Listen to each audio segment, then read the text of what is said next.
Good morning students. आज हम reader में नया चैप्टर शुरू करते हैं, संतोष की सरिता। पाठ 9, संतोष की सरिता। प्रस्तुत कहानी में लेखक श्री विपुल ज्वाला प्रसाद ने अपने माता पिता की सेवा से जी चुराने वाली तथा कथित आधुनिक एवं सभ्य कहलाने वाली युवा पीढ़ी पर पैना कटाक्ष किया है। प्रस्तुत कहानी में, इस कहानी में लेखक श्री विपुल ज्वाला प्रसाद ने अपने माता पिता की सेवा से जी चुराने वाले जो आज आधुनिक व सभ्य कहलाने वाली युवा पीढ़ी है उस पर कैसा किया है, कटु कटाक्ष किया है, व्यंग कसा है। इस मार्मिक मर्म को छूने वाली, हृदय को छूने वाली कहानी के माध्यम से प्रगतिशील एवं उच्च आकांक्षी युवा पीढ़ी को अपने माता पिता तथा घर के बड़े बूढ़ों के प्रति सम्मान और सेवा करने का संदेश दिया गया है। इस कहानी में जो प्रगतिशील है, उच्च आकांक्षी युवा पीढ़ी है, उनको संदेश दिया है कि अपने माता पिता और घर के बड़े बूढ़ों का सम्मान करो और उसकी सेवा करने का संदेश दिया, शिक्षा प्रदान किए इस कहानी के माध्यम से। उस दिन नीलिमा दर्शन के बाद लड्डू का प्रसाद बांट रही थी। नीलिमा कौन है? लेखक की पत्नी। लेखक की पत्नी मंदिर में दर्शन के बाद लड्डू का प्रसाद बांट रही थी। लड्डू बांटते बांटते वह एक आदमी के पास आई। वह कौन? नीलिमा एक आदमी के पास आई। वह उसे लड्डू देने लगी तो उसने पूरा लेने से इनकार करते हुए अंश मात्र लेकर सिर पर छुआ लिया। उसने पूरा लड्डू नहीं लिया, मना कर दिया और छोटा सा टुकड़ा लेते हुए उसे सिर पर छुआ लिया। मंदिर की सीढ़ी के पास खड़ा मैं ये दृश्य देख रहा था। लेखक मंदिर की सीढ़ी के पास खड़ा ये दृश्य देख रहा था कि प्रसाद लेने के लिए, पूरा लड्डू लेने के लिए उत्साहित रहते हैं, लालायित रहते हैं लोग, लेकिन इसने तो सिर्फ अंश मात्र लेकर ही संतुष्ट हो गया। कौतूहलवश मैंने उसे गौर से देखा तो देखता ही रह गया। कौतूहलवश, उत्सुकता के कारण मैंने उसे ध्यान से देखा तो देखता ही रह गया। मुझे ऐसा प्रतीत होना, आभास होना, ऐसा आभास हुआ कि वह मेरा कोई पुराना परिचित है। मैं सोचने लगा।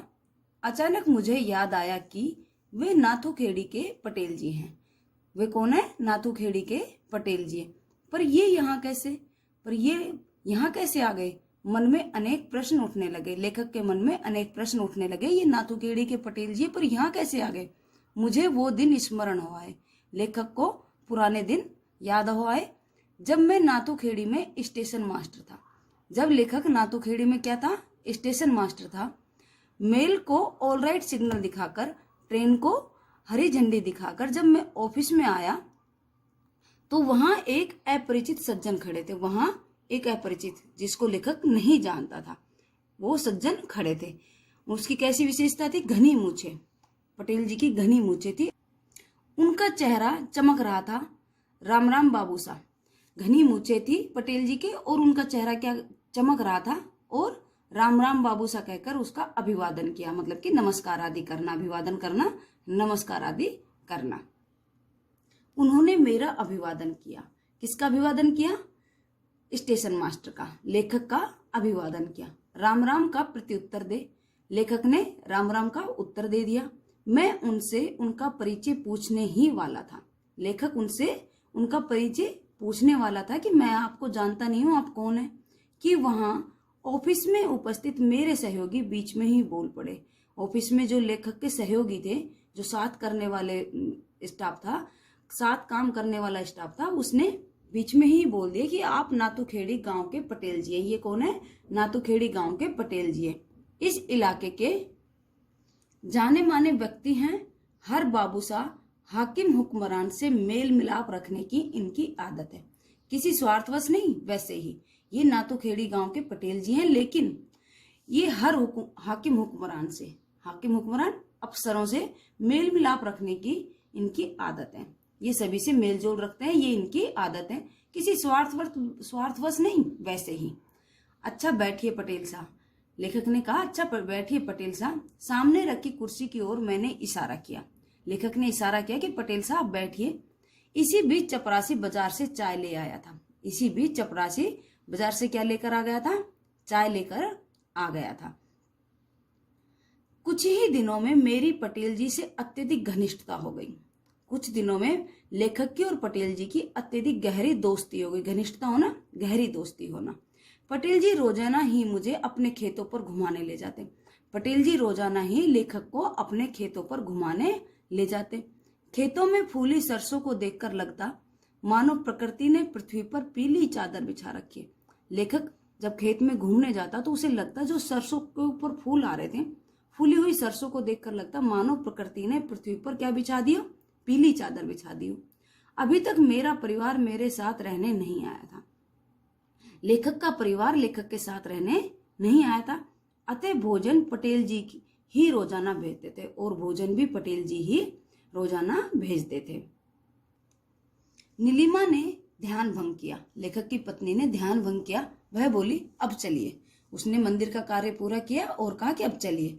उनसे दिन में मिलने की सोचकर उस समय तो मैं चला गया। अब पटेल जी से दिन में मिलने की सोचकर उस समय तो लेखक वहां से चला गया। दोपहर हो आई थी। आसमान भी साफ था।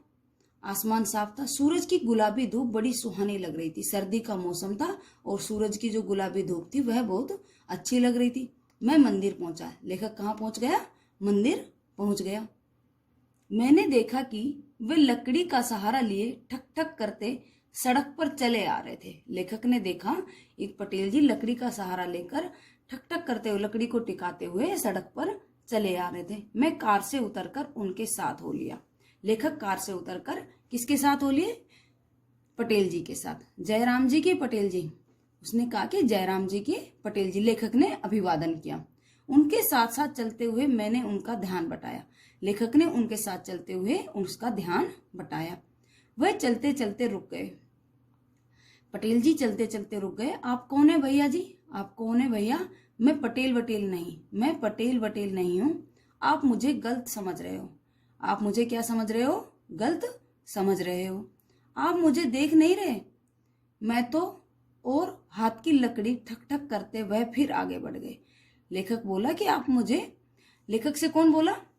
पटेल जी। एक आप मुझे देख नहीं रहे हो, आप गलत समझ रहे हो, मैं कोई पटेल वटेल नहीं हूं। और हाथ की लकड़ी लेकर टक टक करते हुए आगे बढ़ गए। मैंने फिर कहा, मैं आपको अच्छी तरह जानता हूं काका साहब। लेखक ने फिर जोर देकर कहा कि मैं आपको अच्छी तरह जानता हूं काका साहब। आप नाथूखेड़ी के भैरूलाल जी। अब पटेल जी का पूरा नाम आ गया। पटेल जी का नाम क्या था? भैरूलाल जी। नाथूखेड़ी के पटेल जी मतलब नाथूखेड़ी के भैरूलाल जी हो। मुझे क्यों बना रहे हैं? इस पर वह चलते चलते बीच सड़क में खड़े हो गए। तो पटेल जी ने कहा कि आप मुझे क्यों बना रहे हैं? लेखक ने कहा कि मैं आपको अच्छी तरह से जानता हूं, आप नाथूखेड़ी के भैरूलाल जी हैं। तो उसने प्रत्युत्तर दिया, मुझे क्यों बना रहे हैं? इस पर वह चलते चलते बीच में खड़े हो गए, सड़क पर ही रुक गए। चलो मान लिया, पर आप कौन? चलो मान लिया कि मैं नाथूखेड़ी का पटेल जी हूँ, भैरूलाल जी हूँ, पर आप कौन हैं? आपने मुझे नहीं पहचाना? मैं नाथूखेड़ी वाला वह शर्मा स्टेशन मास्टर।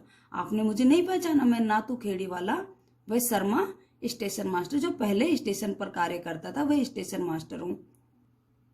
श्रुतलेख, मंदिर, ट्रेनिंग, विषाद, समृद्धि। वाक्य निर्माण, मोहन मंदिर गया है। विकास को 2 माह की ट्रेनिंग पर बाहर जाना है। पटेल जी का चेहरा विषाद से भर गया। घर में बड़ों के आशीर्वाद से सुख, चैन, समृद्धि आती है। विलोम शब्द, परिचित, अपरिचित। परिचित का विलोम शब्द क्या होगा? अपरिचित। उपस्थित का अनुपस्थित। बुढ़ापा का जवान। निकृष्ट का उत्कृष्ट। सज्जन का दुर्जन। विषाद का हर्ष। सुरक्षित का असुरक्षित। निश्चिंत का अनिश्चिंत। कठिन शब्दार्थ, कौतूहलवश, उत्सुकता के कारण। अभिवादन, नमस्कार आदि। सहयोगी, ऑफिस में साथ साथ काम करने वाले। हाकिम, हुक्मरान, अफसर। घनिष्ठता, गहरी दोस्ती। आज हम इतना ही पढ़ेंगे। नेक्स्ट चैप्टर नेक्स्ट वीडियो में पढ़ेंगे। Thank you class.